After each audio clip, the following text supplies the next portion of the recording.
14 मार्च. प्रपंचातील आपलेपण भगवंताकडे वळवा, हाच प्रपंच सुखी करण्याचा मार्ग. एका गृहस्थाने देवावर प्रेम कसे करावे ते शिकवा असे विचारले. त्यावेळी श्री महाराज म्हणाले, प्रेम हे लहानपणापासून सर्वांना उपजत येत असते.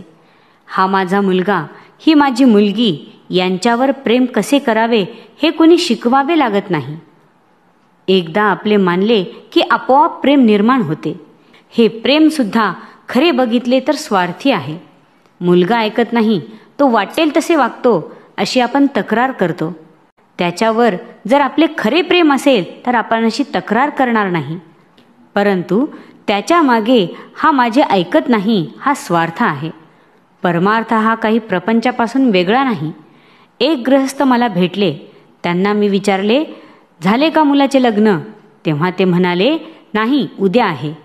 मुलगा चांगला वागतो का असे मी विचारल्यावर ते म्हणाले, आत्ताच नाही सांगत, 6 महिन्यांनी सांगेन. स्वार्थाचे प्रेम इतके अशाश्वत आहे.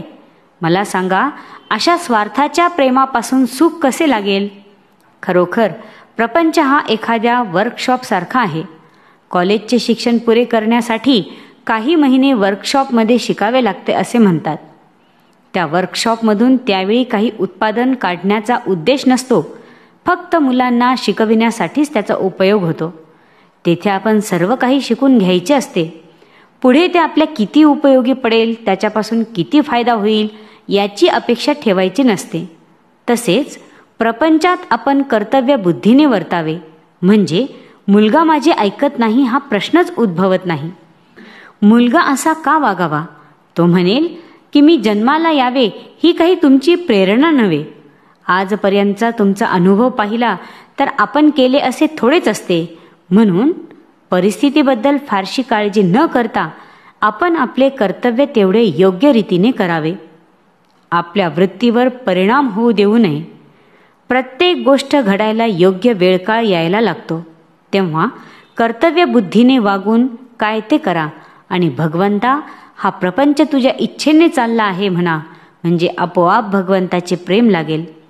प्रपंचातील जे आपलेपण आहे ते भगवंताकडे वळवा. घरातल्या मंडळीवर निस्वार्थ बुद्धीने प्रेम करायला शिका, म्हणजे परमार्थ आपोआप साधेल व आपलेपणा भगवंताकडे वळविल्यामुळे भगवंतावर प्रेम जडेल. याकरिता काही वेगळे करणे नको. हा आपलेपणा निर्माण होण्यासाठी भगवंता वाचून आपले नडते ही भावना झाली पाहिजे. याकरिता आपण त्याच्या अखंड सहवासात राहण्याचा प्रयत्न केला पाहिजे.